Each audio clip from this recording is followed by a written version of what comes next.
नमस्कार दोस्तों, आज जिस मूवी के बारे में हम बात करने जा रहे हैं उस मूवी का नाम है वाइट टाइगर। 2010 में उद्यमी बलराम हलवाई ने चीनी प्रधानमंत्री वेन जियाबो को ईमेल भेजकर उससे मिलने का अनुरोध किया और अपनी जीवन की कहानी सुनाई। उन्होंने कहा कि उनका मानना है कि भारतीय निम्न वर्ग निरंतर दासता की स्थिति में फंसा हुआ है, जैसे कि मुर्गी घर की मुर्गियां।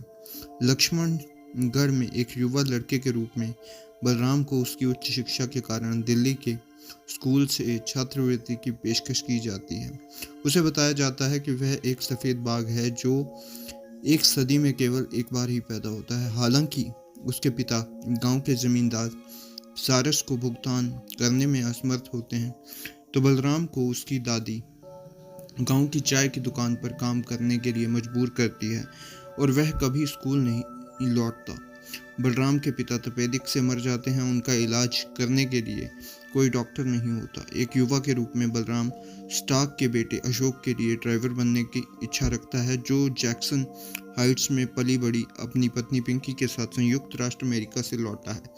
बलराम की दादी उसके ड्राइविंग सबक प्रायोजित करती है, साथ ही ड्राइवर के वेतन को साझा करने का वादा भी करती है। बलराम को स्टॉक परिवार में दूसरे ड्राइवर के रूप में काम पर रखा जाता है, लेकिन उसे छोटे मोटे काम भी करने पड़ते हैं और उसके साथ बुरा व्यवहार भी किया जाता है। बलराम को यह धमकी देकर वफादार रखा जाता है कि अगर विश्वासघात करेगा तो उसे और उसके परिवार को मार दिया जाएगा। अशोक और पिंकी दिल्ली जाने की योजना बनाते हैं, जहां अशोक भारतीय राजनेताओं को रिश्वत देगा ताकि उसका परिवार कर के पैसे देने से बच जाए। बलराम दिल्ली में उसके लिए गाड़ी चलाता है, परिवार के मुख्य ड्राइवर का रहस्य उजागर करता है। वह एक मुसलमान है। मुख्य ड्राइवर को नौकरी से निकाल दिए जाने के बाद बलराम दिल्ली में दंपति के साथ जुड़ जाता है। अपने परिवार के अन्य सदस्यों के विपरीत अशोक और पिंकी आमतौर पर बलराम के साथ समान पेश आते हैं और अंततः उसके करीब हो जाते हैं। हालांकि वे अभी भी उसे एक नौकर के रूप में ही देखते हैं। दिल्ली में एक पिंकी के जन्मदिन पर और वह और अशोक नशे में धुत हो जाते हैं और बलराम को पिंकी को गाड़ी चलाने देने के लिए मजबूर करते हैं, जिसके परिणाम स्वरूप वह गलती से एक बच्चे को टक्कर मार देती है और उसे मार देती है। स्टार्क परिवार बलराम को उसकी दादी द्वारा समर्थित एक स्वीकृति हस्ताक्षर करने के लिए मजबूर करता है। अंततः इसका कोई नतीजा नहीं निकलता, लेकिन बलराम हिल जाता है और पहली बार उसे पूरी तरह से पता चलता है कि अपने नियोक्ताओं के लिए वो कितना बेकार है। पिंकी अशोक को छोड़कर न्यूयॉर्क लौट जाती है और बलराम को भावनात्मक रूप से उसका साथ देने के लिए छोड़ देती है। बलराम को एहसास होता है कि अशोक के प्रति वफादारी से की गई सेवा आरामदायक जीवन की गारंटी नहीं है, जब उसकी सेवाओं की जरूरत नहीं रह जाती। बलराम नकली चालान के जरिए अशोक को धोखा देना शुरू कर देता है, साथ ही कार का पेट्रोल बेचकर कार के बिना लाइसेंस वाली टैक्सी के रूप में इस्तेमाल करके पैसे कमाता है।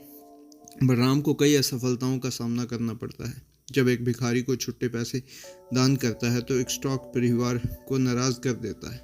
बलराम की दादी प्रत्याशित रूप से उसके एक छोटे भतीजे को ड्राइवर बनाने की शिक्षा के लिए उसके साथ रहने के लिए भेज देती है। बलराम को यह भी पता चलता है कि उसकी दादी उसकी इच्छा के विरुद्ध उसकी शादी करवाने के लिए अपनी योजना पर काम कर रही है। इस बीच अशोक एक बड़े रिश्वत की देने की तैयारी करता है और साथ ही बलराम की जगह एक नए ड्राइवर को रखने की व्यवस्था भी करता है। बलराम को सफ़ेद बाघ की गुलामी से बचने का तरीका सूझता है।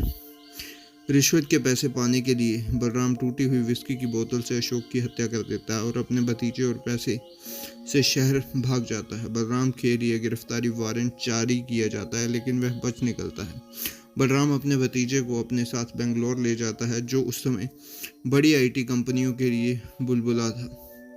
वह चोरी की गई नकदी का एक हिस्सा लाइसेंस की कमी के कारण टैक्सी सेवा प्रदाताओं को खत्म करने के लिए पुलिस को रिश्वत देने के लिए इस्तेमाल करता है। बलराम अपनी खुद की टैक्सी कंपनी शुरू करता है, इस तरह से खुद अमीर बन जाता है। वह अपने ड्राइवरों को नौकरों की तरह नहीं बल्कि कर्मचारियों की तरह मानता है। वह उनके द्वारा की गई किसी भी दुर्घटना के लिए व्यक्तिगत और वित्तीय जिम्मेदारी लेता है, यहाँ तक कि कंपनी के ड्राइवर द्वारा की गई दुर्घटना में मारे गए बच्चे के भाई बहन को भी नौकरी पर रखता है। वह अपने भतीजों की शिक्षा का खर्च उठाता है, जबकि यह स्वीकार करता है कि उसके घर पर बचे हुए परिवार को बदला लेने के लिए स्टार के आदमियों ने मार डाला होगा। दास्ता से बचकर खुश होकर बलराम फिल्म के अंत में बताता है कि उसने अपना नाम बदलकर अशोक शर्मा रख लिया है। तो दोस्तों ये थी इस मूवी की स्टोरी। काफ़ी अच्छी स्टोरी है, हमने तो लगभग रील्स में ही देख ली थी, बट फिर भी ज़बरदस्त स्टोरी है, आपको देखनी चाहिए। ये था मेरा रिव्यू। मैं मिलता हूँ आपको किसी और मूवी के रिव्यू के साथ, तब तक के लिए बाय।